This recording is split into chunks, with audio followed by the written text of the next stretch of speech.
Tracy got this crazy idea that we could put Braille on a can, and Scott went out and found a company that would do it for us, and so I think we're maybe the second brewery to have Braille on the label. And again, part of our charitable giving work together with World Services for the Blind, which is actually headquartered in Little Rock, and they support individuals that are blind or low vision, most of which are actually become visually impaired later in life, and teaching them how to basically do their profession now that they are visually impaired. You kind of give it a different description to being blind drunk, I guess, at this point, right? Is that too far? Did they go too far there? But we're really, really fortunate. Eric and I met through at a leadership group, and it's been one.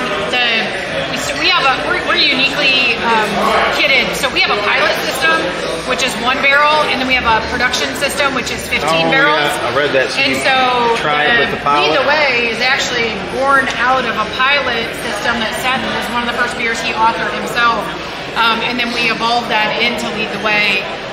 So I think a very perfect expression of a West Coast IPA, and also one that I think is just really special to our hearts. So.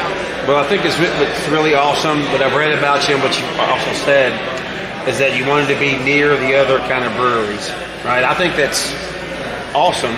I don't know how the other breweries would take that, obviously, but it sure makes loaning.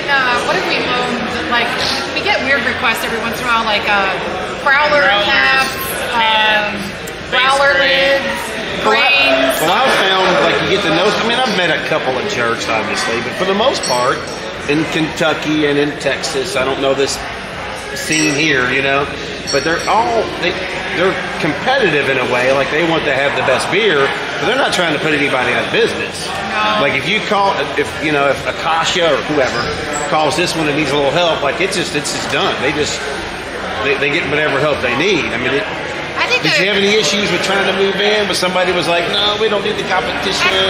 I think that... You don't have to name any names, but tell me a story. First and foremost, I think you have to remember, like, when we got our architects to take this project on, they said, what do you want? And I said, I want when people to walk in for them to go, yeah. And I think that we did it. A lot of people tell me that we did. And so, like, we chartered out a mission around this, which was...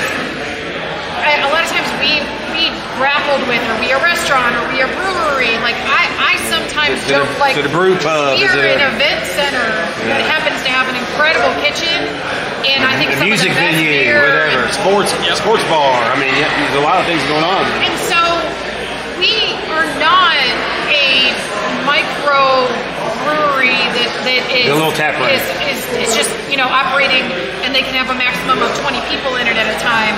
We are not, we don't have 5 locations across the state. We are not distributing outside of Arkansas, right? So I think for us, it was about finding our identity and being who we are, right? And so we are as much about the experience. And I would argue that part of what as an owner makes me the most excited, and I think when I see it in y'all's eyes too, is like, you'll catch them come through the walk-in cooler and they'll spot someone and they'll see somebody that has something and go, hey, have you tried this? Hey, have you tried that? Yeah, and I think that passion that's fun. That's what makes us us is right. that one, there's we're a very small leadership team. We are an even smaller ownership team, and we are maniacally focused on what we do. And what we do is very different than what other people do. And I think the fact that we carved out a niche that's so different. I don't think there's one like this that I've been to. Yours is different. Like there's pet friendly, there's brew pubs. I don't know about all of it though. Like, I'm not sure. I've been the one that puts all those pieces together. Not yet. I'm working on it though. We very much embrace the fact that like more beer is good for Arkansas. More beer means more jobs. It means more restaurants having variety. Local community. It means that there's like so much more that we can do as business owners. I mean, the fact that over 80 families survive because of us. Like we are feeding 80 families, and that to me is like an absolutely important thing, that there's so many families that are, and we have some families that there's 2 people that work here. We have some families that there's 3. We've got an ecosystem and a fabric here that I think is really, really, really special. We deeply invest in people learning. We've got a number of people that we put through culinary school, through training, through certifications, etc. And I think that's an important thing. So more beer is more, and that is better for the state and the city and the community. I'm down.